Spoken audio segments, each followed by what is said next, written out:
কাওয়া কাকুর কণ্ঠ বহু মানুষ চেষ্টা করে যে 100 ভাগ এরকম করতে, খেলা হবে না, কাওয়া কাকুর মতো হওয়া সম্ভব না। হয়তো হবে 98 ভাগ, 99 ভাগ, 100 ভাগ হবে? বলেন বলেন। 2 নম্বরে মানুষের এই যে মিল নেই চামড়ার সাথে। 9768 প্রকার চামড়া আছে আমাদের শরীরে। বিজ্ঞান জানিয়েছে কোন চামড়ার সাথে কোন চামড়া আমাদের মিল পায়নি। আমার চামড়া আব্দুল জলিল ভাইয়ের চামড়া মনে হচ্ছে একরকম কালার। দোনার চামড়া কেটে যাক, ফেটে যাক, ছিঁড়ে যাক, আমার চামড়া নিয়ে এসে লাগিয়ে দেন, জীবনও মিলবে না, ওখানে পছন্দ ধরবে। কথা বুঝতেছেন? ওনার চামড়া যদি ভালো করতেই হয়, ওনার শরীরের কোনো জায়গা কেটে এনে চামড়া নিয়ে ভালো লাগিয়ে এখানে লাগিয়ে দেবেন, ভালো হয়ে যাবে। এটাই আমি এখান থেকে শিক্ষা পেয়েছি যে আমার চামড়ার সাথে ওনার চামড়া মেলে না, দিলেও পছন্দ ধরে। আর কিয়ামতের দিন উনি আমার পাপের বোঝা বহন করে নিয়ে যাবে, এই কথা উনি আমার বোঝায়, আর আমি বিশ্বাস করি। আমি একটা পাগল আর ওটা একটা বাটপার, এক কথা বলছেন এখন। বাংলাদেশে এরকম বহু বাটপার আছে না? পুরা ভণ্ডামি। কেউ কারো বোঝা কিয়ামতে নেবে না। ওয়ালা তাসিরু ওয়াসিরাতু বিজরা উখরা, কিয়ামতে যার বোঝা তারে বহন করা লাগবে। সুতরাং এখান থেকে শিক্ষা এই, যতটুকু বোঝা আপনি বহন করতে পারবেন অতটুকু পাপ কাজ দুনিয়ায় করে যান। এমন কিছু করা ঠিক না যে আমি নিজেই আমার বোঝা টানতে পারি না। ইন্নামা নুমলি লাহুম লিয়াজদাদু ইসমা ওয়া লাহুম আযাবুম মুহিন। মানুষের পাপের বোঝা যখন পরিপূর্ণ হয়ে যায়, আল্লাহ পাক বলেন তখন তাকে অপমানজনক শাস্তির ভেতরে ফেলে দেয়। আযাবুম মুহিন, এমন অপমান। আপনি দেখেন বাংলাদেশে যাদের এই পাপের বোঝা একেবারে ছাড়িয়ে গেছে, এত বেশি অপমান আল্লাহ তাদেরকে করেছে, তারা কোনোদিন ভাবতেও পারে না যে এত মানুষ নিচে আমাদের নামাতে পারে। গত পরশুদিন, আজকে তো 19 তারিখ, 16 তারিখে রিপোর্ট বেরিয়েছিল আন্তর্জাতিক। যতগুলো রিপোর্ট আমি পেয়েছি, এই বাংলাদেশ নিয়ে 257টা দেশ আছে দুনিয়ায়। কয়টা? 257টা দেশে কম বেশি রাষ্ট্রপ্রধান আছে। তাদের অ্যাক্টিভিটিস, কর্মকাণ্ডগুলো এখন বাস্তবে কিছু মানুষ যারা গবেষণা করে, জরিপ চালায়, বিশেষ করে মানবাধিকারের উপরে তারা জরিপ চালিয়ে দেখেছে তামাম দুনিয়ায় সবচাইতে নিকৃষ্ট মানুষ আছে 100 জন। তার ভেতরে 1 নম্বরে হাসিনা, 2 নম্বরে বাশার আল আসাদ, 3 নম্বরে ওই নেতানিয়াহু। এরকম 100 জনের তালিকা পেয়েছি। 100 জন না, 500 জন হোক, আমার অসুবিধা নেই, কিন্তু 1 নম্বরে কার নাম? কেমন হয়ে গেল না? 1 নম্বরে অন্তত যদি এই নেতানিয়াহু, এই ইহুদির নামটাও আসতো, তাও তো অন্তত হইতো। এমন মানুষের নাম এসেছে, উনি হাজি। উনি কি? ওনার হাজি নামের কলঙ্ক হয়ে যাচ্ছে না? আয়না ঘরের বর্ণনা আমরা দেখছি, এখন শুনছি, কিন্তু বাস্তবে কেউ ওই জায়গায় যায়নি। অনেকে, অভিজ্ঞতাও আমাদের নেই। আমি 10 দিন মাত্র ছোটটায় ছিলাম, মাটির নিচে আমি ছিলাম 10 দিন ছোটটায়। মিনি যেটা ওইটাই, কাউন্টার টেরোরিজমে মাটির নিচে আছে ওইটা। কিন্তু বড়গুলো যেগুলো ডিজিএফআই চালায়, র্যাব চালায়, এগুলো যে কত কঠিন। ওখানে যারা ছিল তারা শেষের দিকে এসে আমার সাথে ফাঁসির কন্ডেম সেলের ভেতরে পাশের রুমে পেয়েছিলাম। মাঝে মাঝে আমার বলতো, হামজা, মানুষ এত নিচে নামতে পারে ক্ষমতার কারণে। 24 ঘন্টা পায়ের ভেতরে হাত দিয়ে সামনে লোহার ব্যারিকেড, ওর সাথে তালা লাগিয়ে রাখতো। 1.5-2 মিনিট টয়লেট করার জন্য 24 ঘন্টার ভেতরে মাত্র একবার।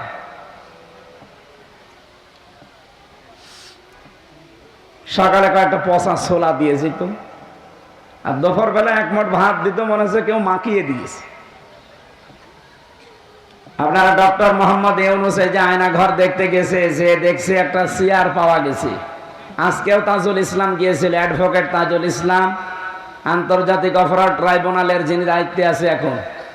উনি চেয়ারটা একটু ঘোরাইলো দেখলাম, কিন্তু এই চেয়ারটা কারেন্টের শর্ট দেওয়া, এটা ঘোরে না বেশি, ঘুরলেও হালকা ঘোরে, কিন্তু এটা কাঁপে বেশি। এভাবে শর্ট দেবে, আপনি কাঁপতে থাকবেন। আমারে যেটাই নিয়ে বসায়নি, আমারে দেখিয়েছিল। আমার আগে একজনকে দেখলাম বসিয়েছে, এই হাতের সাথে পায়ের সাথে ক্লিপ আটকিয়ে দেয়, গলার সাথে একটা ফিতা বেঁধে দেয়। শুধু একবার সুইচ টিপ দেবেন, 1 মিনিটে 120 বার ঘুরবে। 1 মিনিটে যদি 120 বার হয়, সেকেন্ডে কয়বার? টের পাচ্ছেন আপনি কি অবস্থা দাঁড়ায়? 1 মিনিট পরে মনে হবে আমি 4-5টা দুনিয়া দেখতে পাচ্ছি। কিছু সূক্ষ্ম জিনিস আল্লাহ সাজিয়ে রেখেছেন। ফ্রন্টাল লব আছে সামনে, অক্সিপিটাল লব আছে, প্যারাইটাল লব আছে, মোটর কর্টেক্স আছে, সেন্সরি কর্টেক্স আছে, ল্যাব আছে, এরকম 70,000 জিনিসে মাথার ভেতরে। এত সূক্ষ্ম, এখানে কম্পিউটার ভিড়ালে আমি আপনাকে দেখাতে পারতাম। এই জিনিসটা এত বেশি নড়াচড়া করে, এত বেশি কাঁপাকাঁপি করে, শেষ পর্যন্ত আপনি সব আউলিয়ে ফেলবেন, অন্ধকার দেখবেন। এ শাস্তি দিয়ে যদি শেষ করে দিত। আমি দেখলাম ওরা একটা মেশিন নিয়ে আসলো, এই হাতের সাথে আর পায়ের সাথে এমন ভাবে সেট করা, শুধু একবার সুইচ টিপ দেবে, আস্তে করে নখগুলো সব খুলে একবারে চলে আসবে। নখ খুললেই কিন্তু ফিনকি দিয়ে রক্ত বের হয়, আর ঠিক ওই সময় তার উপরে লবণ ছিটিয়ে দেয়। শুনতে খুব সহজ মনে হচ্ছে না? এটা বাস্তবে যারা পেয়েছে তারা কত কঠিন অবস্থায় ছিল আপনি বলেন তো।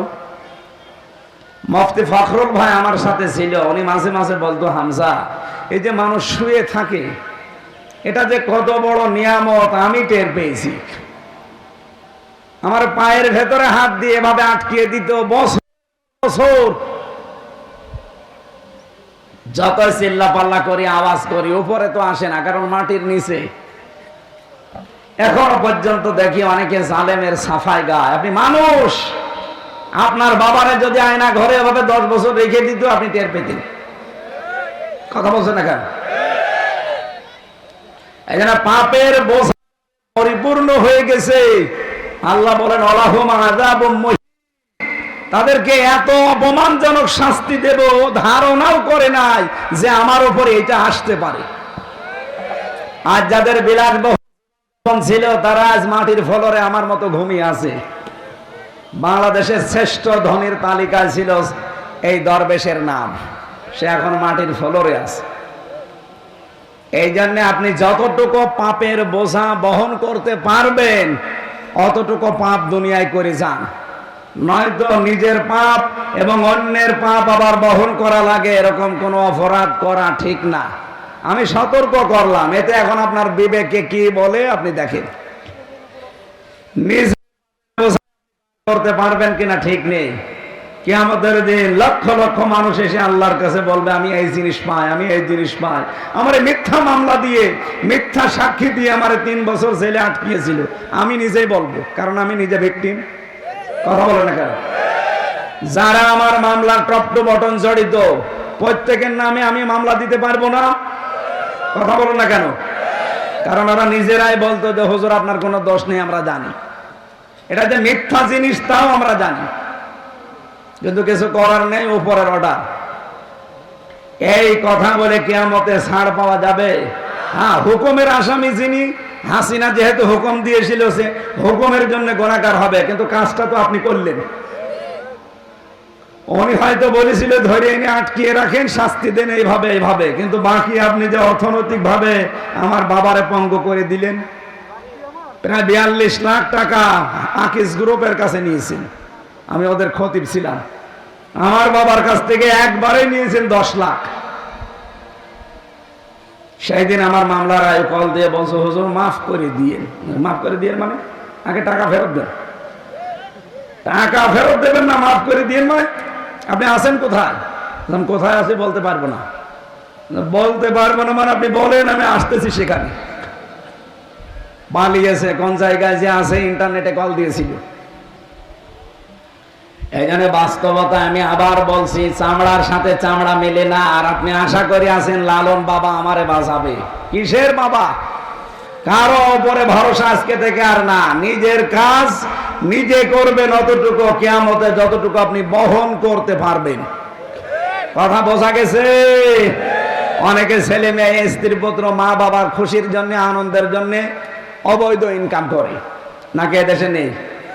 এই কথা বলেন না কেন? আমাল হায়াতুদ দুনিয়া ইল্লা মাতাউল গুরুর।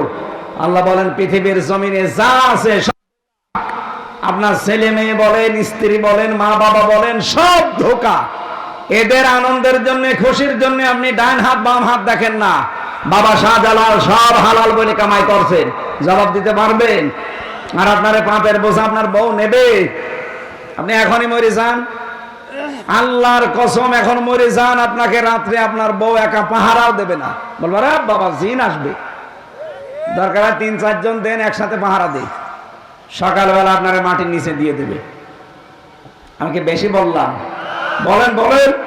শুধু মাটির নিচে দিয়ে শেষ। ৩ দিন হয়তো পাগলের মতো কান্নাকাটি করবে। আমাকে আমার নিজের ম্যাডাম, ও আমারে ভালোবাসে আমি জানি। ৩ দিন পাগল, 7 দিন পরে দেখবেন স্বাভাবিক খাবার দাবার আবার হচ্ছে। 40 দিন পরে একেবারে আমারে ভুলিয়ে যাবে। 4 মাস 10 দিনের ভেতরে ঠিক দেখবেন ওর মা বাবা এসে ওরে অন্য জায়গায় বিয়ে দিয়ে দেবে। কথা বলছে না কেন? আমার এখন 33, ম্যাডামের 26। 26 বছরের মহিলা এখন মরে গেলে ওর মা বাবা রাখবে ওরে? বলবে মেয়ের সারা জীবনের দায়িত্ব দরকার না, এই হিসাবে বিয়ে দেবে। 3-4 দিন যেতে না যেতে দেখবেন ওই ম্যাডাম কল দিয়ে বাবা মাকে বলবে, বাবা মা খুব ভালো করেছো, ও হামজার চাইতে এটা 100 গুণ ভালো। কথা বলছে না কেন? এটা বাস্তবতা কিনা বলেন তো? আমি বিশ্বাস করি এটাই বাস্তব। 3 বছর এই কন্ডেম সেলের ভেতরে আমি যদি কিছু না শিখি, এইটা শিখেছি যে দুনিয়া পুরাটা ধোঁকা। সেই স্ত্রী বলেন, ছেলে মেয়ে বলেন, আর মা বাবা বলেন, ওইটাও ধোঁকা। স্বার্থ। এই জন্য আমি পাপ করব, আমার পাপের বোঝা আমার মা বাবা নেবে কিয়ামতে না। মা তো কিয়ামতে পরিচয় দেবে না। ইয়াউমা ইয়াফিরুল মারউ মিন আখিহি ওয়া উম্মিহি ওয়া আবিহি ওয়া সাহিবাতিহি ওয়া বানি। এই তাফসিরে উম্মিহি ওয়া আবিহি আমি পড়েছি কিয়ামতের দিন অনেক সন্তান একটা নেকির কারণে জান্নাত যেতে পারবে না। মায়ের পা ধরে থাকবে 500 বছর। কত? 500। মা ওর মুখের উপরে লাথি দিয়ে বলবে, কে তুই? আমি তোরে চিনি না। সন্তানের পরিচয় দাও, আমার তো দুনিয়ায় বিয়েই হয়নি। কুমারখালী বাসী, যেহেতু এই ছেলেটা আমার নিজের, 64 জেলার ভেতরে জেলার মানুষকে এমনি স্বাভাবিক ভাবে ভালোবাসি বেশি। মন থেকে বলছি, দুনিয়ার কিন্তু সবই ধোঁকা। কুষ্টিয়ায় বাড়ি গাড়ি আমারও আছে, এগুলো ধোঁকা। গ্রামে আমার হাল সাথে বাড়ি গাড়ি আছে, আমার বাবার দাদার জমি জায়গা আছে, এগুলো ধোঁকা। আমার বাবা রিয়াজউদ্দিন, তার বাবা জাহান আলী, তার বাবা নওয়াজ আলী, এরপরে আমি আর চিনি না, আর আমার চিনার দরকারও নেই। কথা বলছে না কেন? এই নওয়াজ আলীর বাবা খুব বেশি হলো 61 বছর আগে মরে গেছে, আমি হিসাব করে দেখলাম। এই লোকটা যদি এখন কবর থেকে উঠে এসে আমার বাড়িতে বলে যে এই 2 তলা বাড়ি আমার, এই ভিটা আমার কেনা ছিল, আমি এখানে থাকতে চাই, কুমারখালী বাসী বলেন তো ওই নওয়াজ আলীর বাবারে আমি ঢুকতে দেব? কিসের নওয়াজ আলীর বাবা আপনি? আমি তো নওয়াজ আলীকে চিনি না। এই কথা বলছে না কেন? এই জন্য আমি আবার স্মরণ করাচ্ছি, আমি নিজে স্মরণ করছি, সবাইকে করাচ্ছি, কেউ কারো না। সুতরাং কারো জন্য নিজের আখের যেন আমরা নষ্ট না করি। আল্লাহ আমাদের সম্মতি দান করেন, বলেন আমিন। আমরা 5টা জিনিস এভাবে পুরা শরীরের ভেতরে পেয়েছিলাম, এগুলো সব বাদ দিলাম, সময় কম তো আমি তাড়াতাড়ি করছি। দরুদ আর সালাম পাঠ করার মাধ্যমে আজকে আরম্ভ করছি সূরা মায়েদা 55 নম্বর আয়াত। আমার আলোচনার বিষয় অভিভাবক। কি বললাম? আরো জোরে বলেন। পরিবার, সমাজ, রাষ্ট্রে, পৃথিবীতে কাকে আপনি অভিভাবক হিসাবে গ্রহণ করবেন, কেন করবেন, কেমন ভাবে করবেন, এই কথাগুলো আজকের আয়াতে আছে। যেন মায়েদা, বলেন বলেন। তাম পৃথিবীটা আল্লাহ মায়েদা বানিয়ে রেখেছেন। মায়েদা মানে দস্তরখানা। মায়েদা মানে কি? আরো জোরে বলেন। এখান থেকে একটা হাদিস এসেছে, ইয়াদের শানে নজলের ভেতরে বেশি নবীজি জানিয়েছেন এই যে মায়েদা মানে দস্তরখানা। তাম দুনিয়াটা আমার আল্লাহ খাবারের প্লেটের মতো সাজিয়ে দিয়েছেন। এই জন্য রিজিকের দায়িত্ব আল্লাহর, এটা কারো হাতে আল্লাহ দেয়নি। কুষ্টিয়ার মানুষেরা কারো রিস্কের দায়িত্ব কারো বাবার না, মায়ের না, স্বামীর না, সন্তানের না, নেতার না। রিস্কের দায়িত্ব কার? এই জন্য যে দায়িত্ব আল্লাহ নিয়েছে ওইটা নিয়ে আপনার চিন্তা করার দরকার নেই। যেটার দায়িত্ব আল্লাহ নেয়নি ওইটা নিয়ে চিন্তা করেন। আল্লাহ নেয়নি কোন দায়িত্ব? আপনি কি করবেন না করবেন এই দায়িত্ব আল্লাহ নেয়নি। এই জন্য এমন কোন কাজ করা ঠিক না যে চোখ বন্ধ হওয়ার পরে আমার আবার আফসোস করা লাগে। এমন কিছু কিছু কাজে আঞ্জাম দেওয়া দরকার। হযরতে আবু যর গিফারী রাদিয়াল্লাহু তাআলা আনহু বলেন, আমার বন্ধু মুহাম্মদুর রাসূলুল্লাহ সাল্লাল্লাহু আলাইহি ওয়াসাল্লাম আমাকে 7টা বিষয়ের উপদেশ দিয়েছিলেন জীবনে। আমার ওই 7টা বিষয় সারা জীবন আমি মনে রেখে রেখে চলেছি। তার 1 নম্বরে আমার বন্ধু আমাকে বলতেন, আবু যর আখিরাতের বিষয়ে সব সময় উপরের দিকে তাকাবা, আর দুনিয়ার বিষয়ে সব সময় নিচের দিকে তাকাবা। যখনই মনের ভেতরে একটু উকিঝুঁকি আসবে, শয়তান হয়তো ওয়াসওয়াসা দিতে পারে যে তোর কি আছে, তখনই ভাববেন যে আমার চাইতে এমন মানুষ আছে যার আমার চাইতেও কিছু নেই। আমি তো অন্তত একটা ঘরের ভেতরে মাথা দিয়ে রাখতে পারি। কত দেশে আছে কুমারখালী স্টেশনে থাকে, এক কথা বলে না কেন? আমার তো 1 বিঘা জমি আছে, কারো তো জমি নেই। হযরতে ঈসা রূহুল্লাহ আলাইহিস সালাতু ওয়াস সালাম উনি পৃথিবী বিমুখ মানুষ ছিলেন। তার নিজের সম্পদ বলতে শুধুমাত্র একটা পানি খাওয়ার গ্লাস ছিল, গ্লাস। একবার নদীর পাশ দিয়ে যাওয়ার সময় দেখেন একটা লোক পানি খাচ্ছে, হাতের উপরে পানি তুলে আজলা করে। অনেকক্ষণ দৃশ্য দেখার পরে ডাক দিয়ে বললেন, রব্বুল আলামিন, আমি তো ভাবতাম যে আমার মনে হয় কিছু নেই, অথচ এই লোকটা দেখি পানি খাওয়ার গ্লাসও নেই, পানি হাতে তুলে খায়, আমার তো গ্লাস আছে। দুনিয়ার জীবন যেহেতু ধোঁকা, একে ধরলেও থাকে না, এইরকম জীবনের জন্য গ্লাসও আমার লাগবে না, যান গ্লাসটাও ছুঁড়ে ফেলে দিলেন। এখানে দুনিয়া সম্পর্কে যত সচেতন হতে পারবেন, আপনার মনের ভেতরে একটা অনির্বচন শোক আল্লাহ তাড়াতাড়ি দান করবে। হযরতে আবু যর বলেন, 2 নম্বরে সব সময় নবীজি আমাকে বলতেন, বন্ধু আবু যর আখিরাতের বিষয়ে সব সময় উপরের দিকে তাকাবা। যে আমি আর এই 33 বছর বয়সে কি করলাম, আমার এই বয়সে এমনও মানুষ আছে তারা আমার আল্লাহকে খুশি করে ফেলেছে। এখানে যারা বসে আছে প্রথম সারিতে, এই এদিকে তাকান, এই যে প্রথম সারিতে যে কয়জন বসে আছি আমরা, কিয়ামতের ময়দানে যদি এই কয়জন মানুষকে আল্লাহ এক জায়গায় ডাক দেয়, বলেন তো এই কয়জন মানুষের ভেতরে আমরা যা করি ওই সময় কিন্তু আফসোস আসবে না? এখনই করা দরকার। প্রতিটি মানুষ যেন এখনই আমরা ভাবি যে কিয়ামতের দিন আল্লাহর সামনে যখন আমরা এই কয়জন দাঁড়াবো, আমি কি নিয়ে দাঁড়াচ্ছি আর উনি কি নিয়ে দাঁড়াচ্ছে, আমার কতটুকু স্যাক্রিফাইস আছে ইসলামের জন্য, মানবতার জন্য। উনি যদি নিজের থেকে চিন্তা করে যে আমি কি করলাম, কি নিয়ে আল্লাহর সামনে দাঁড়াবো, দেখানোর মতো আমার কি আছে, এই চিন্তা যত বেশি মানুষের ভেতরে উদয় হবে, ওই মানুষটার জীবন তত বেশি পরিচ্ছন্ন হতে থাকবে।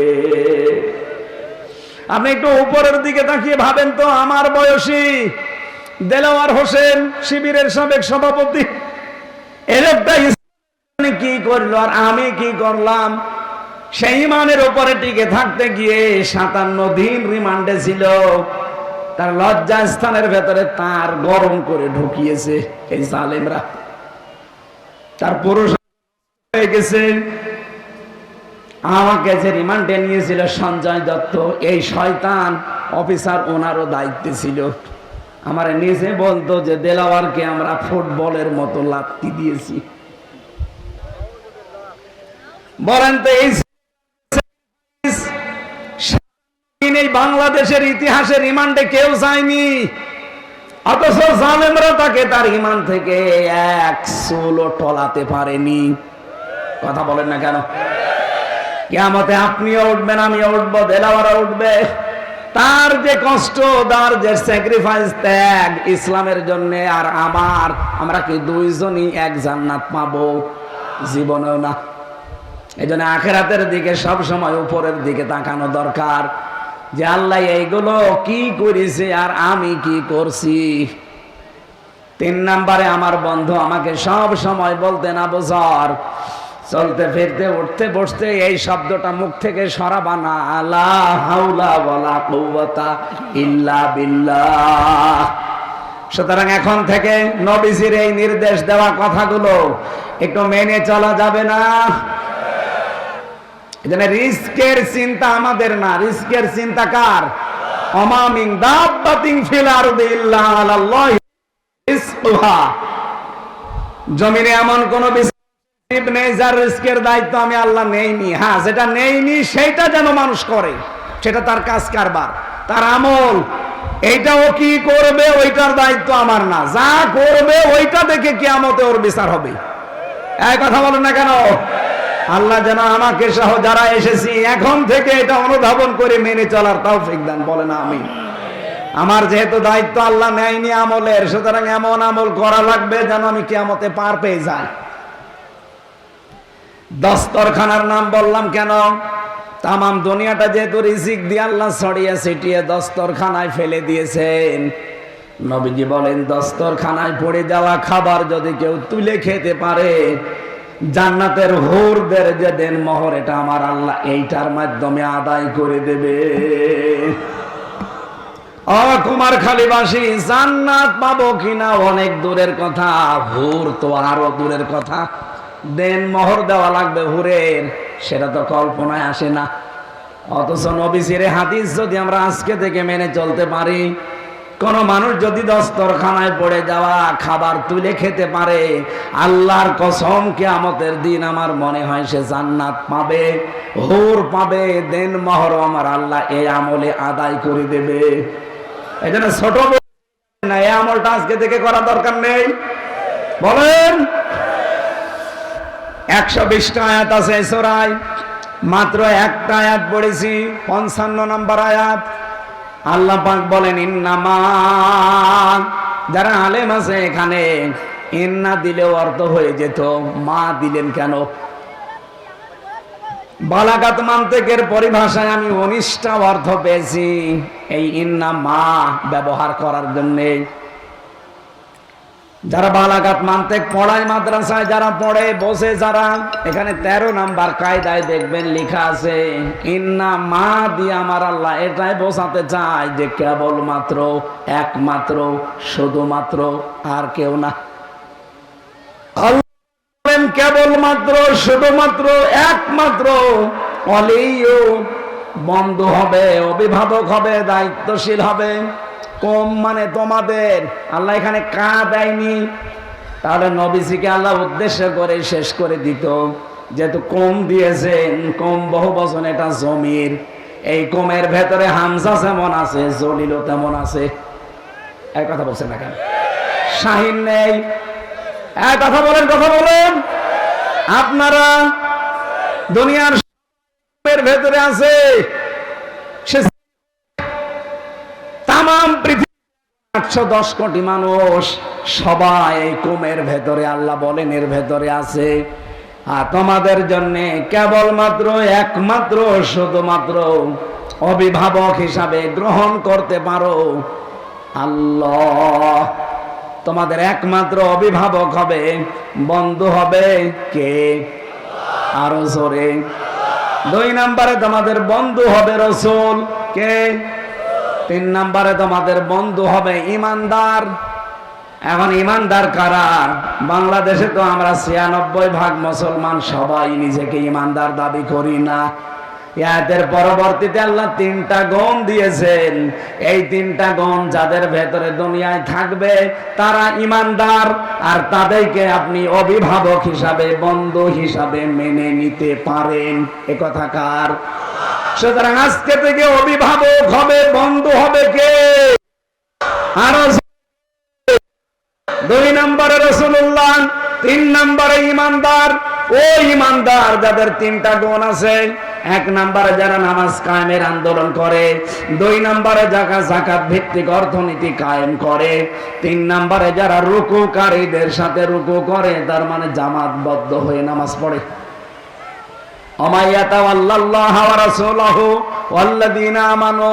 যে ব্যক্তি আল্লাহ রাসূল আর এইরকম ইমানদারদের দিকে ফিরে আসবে, আল্লাহ বলেন এরা হচ্ছে আল্লাহর সৈনিক, সেনাবাহিনী।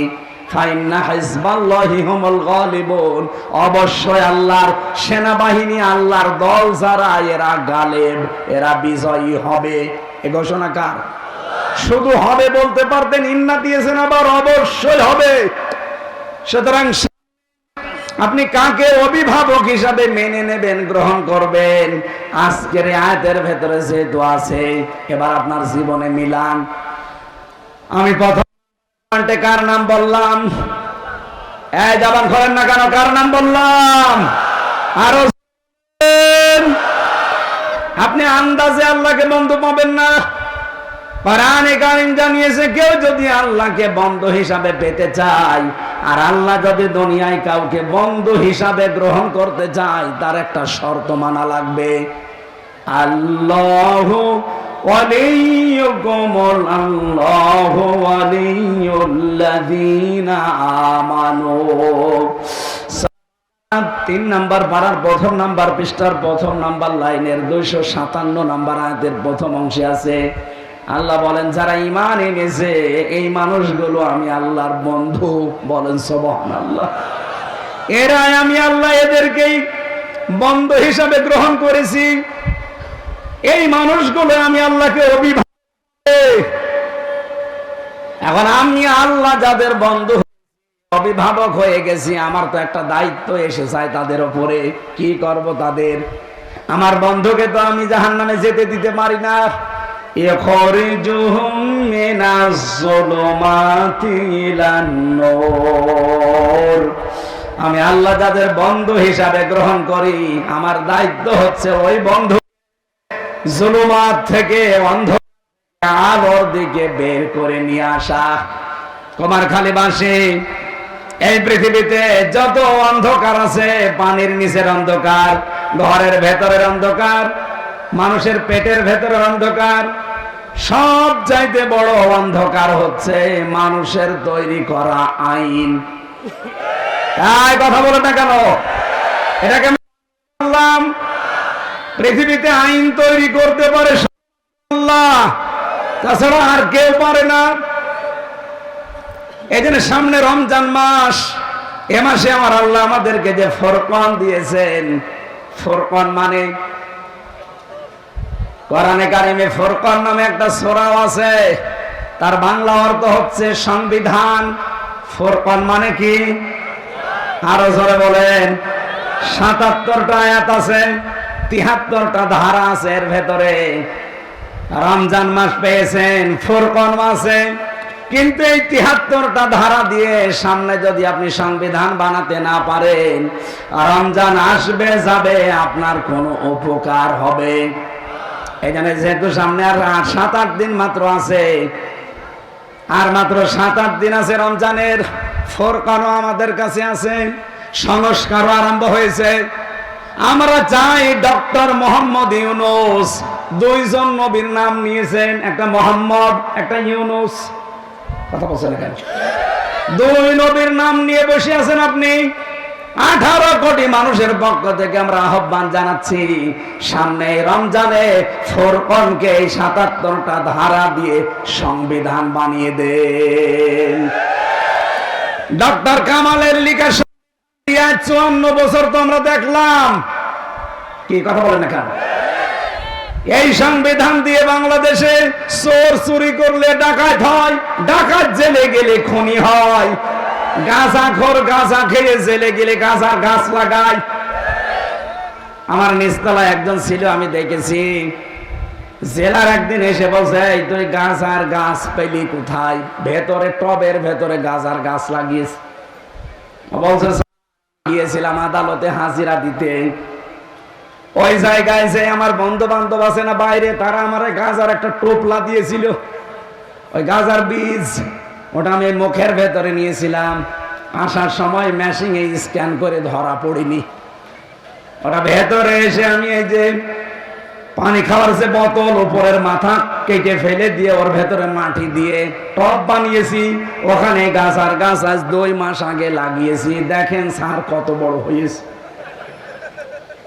জেলার তো হিন্দু দেবদুলাল, ও ডাক দিয়ে বলছে, শয়তান, তোরে পুলিশে গাঁজা খাওয়ার কারণে দিল জেলে, তোরে আমি রাখলাম ফাঁসির কন্ডেম ছেলে, আর তুই এর ভেতরে এসে গাঁজার গাছ লাগিয়েছিস। তোরে তো সরকার, ওটা জান্নাত বিশ্বাস করে না, কি বলছে দরকার তোরে বাংলাদেশে বানানো দিয়ে। ডক্টর কামালের 54 বছর আমরা দেখতে পাচ্ছি, আমি তো 33 বছর দেখছি। এ মানুষগুলো তো সারা জীবনে দেখছে, কিচ্ছু হয়নি, গাঁজার গাছ আরো লাগিয়েছে। চোর যায় 3 মাস পরে ডাকাত হয়ে বের হয়, ডাকাত গেলে খনি হয়, খনি গেলে কি হবে? এদেশে পরিবর্তন হওয়ার জন্য সূরা ফুরকান 73টা ধারার যে সংবিধান আল্লাহ বানিয়েছেন, আশা করবে 18 কোটি মানুষের পক্ষ থেকে এই আবেদন আমরা জানাতে চাই, এটা একটু জারি করে দেন। আল্লাহর কসম লাগবে না, 41 ঘন্টায় বাংলাদেশ মিনি জান্নাত। নাকে বিশ্বাস করানোর উপরে আমাদের নেই, কথা বলেন নেই। তাহলে এইটার কথা বললে আপনার কাছে রাজনীতি মনে হয় কোন কারণে বলেন? ঠিক আছে, ঠিক আছে, হ্যাঁ বসেন। ভাই আল্লাহ যদি কাউকে বন্ধু হিসাবে মেনে নেয়, আল্লাহর দায়িত্ব হচ্ছে অন্ধকারের ভেতর থেকে তারে আলোর দিকে নিয়ে আসে। আপনি দেখবেন আস্তে আস্তে মানুষের তৈরি করা আইন কানুন দিয়ে যে দল গঠন করা হয়, দল ছেড়ে দেবে, আলোর দিকেও ফিরে আসবে। তখন সে যেন বিশ্বাস করে আল্লাহ আমাকে বন্ধু হিসাবে গ্রহণ করেছে।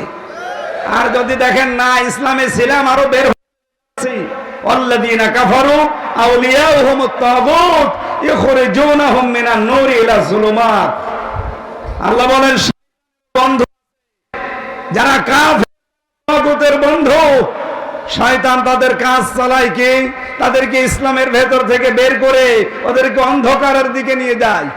আপনি যখন দেখবেন ইসলামী অর্থ ভালো লাগে না, ইসলামী রাজনীতি আপনার ভালো লাগে না, আপনি মানুষ নিয়মের দিকে ছুটে যাচ্ছেন, আপনি বিশ্বাস করতে পারেন শয়তান আপনাকে বন্ধু হিসাবে গ্রহণ করে ফেলেছে। আজকে দলিল যায়, এখন ওনার বউ বের হয়ে বলছে কুকুরের বাচ্চা। ভালো লাগবে ওনার? বলেন বলেন, রাগ করবেন না? জ্ঞানী মানুষ হবে না, চিন্তা করবে কি গো, একটা শিক্ষিতা মেয়ে, ধার্মিক মেয়ে, ভালো বংশের মেয়ে, কোনদিন এই মেয়েটা আমার সংসারে এসে আমার মুখের ওপরে মুখ তুলে কথা বলে না, আর আজকে সালাম দিলাম, অথচ আমারে গালি দেয় শুকুরের বাচ্চা, কুকুরের বাচ্চা বলে। অবশ্যই আমার বউ আর স্বাভাবিক নেই, এই বউকে জিনে ধরেছে। কিসে ধরেছে?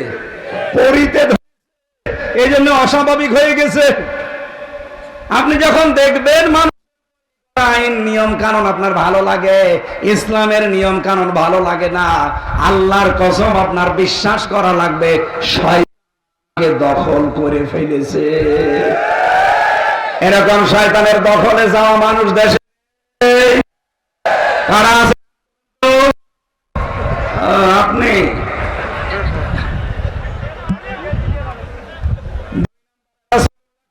হিসাবে মানা জানা লাগবে আল্লাহকে বন্ধু হবে, আল্লাহ গ্রহণ করবে, এই কাজগুলো আল্লাহ তাদের উপরে করবে, অন্ধকারের ভেতর থেকে আলোর দিকে নিয়ে আসবে। 2 নম্বরে রাসূলুল্লাহকে বন্ধ পেতে হলে 4 দফা কর্মসূচি হাতে নেওয়া লাগবে। 4 জায়গায় আয়াতটা আল্লাহ কোরআনে দিয়েছেন। সূরা বাকারা 129 নম্বর আয়াত, সূরা বাকারা 151 নম্বর আয়াত, সূরা আলে ইমরান 164 আয়াত, সূরা জুমা 2 নম্বর আয়াত। 4 জায়গার আয়াতগুলো বাড়ি যেয়ে মিলিয়ে নেবেন আপনি রাসূল বন্ধু হতে পেরেছেন কিনা।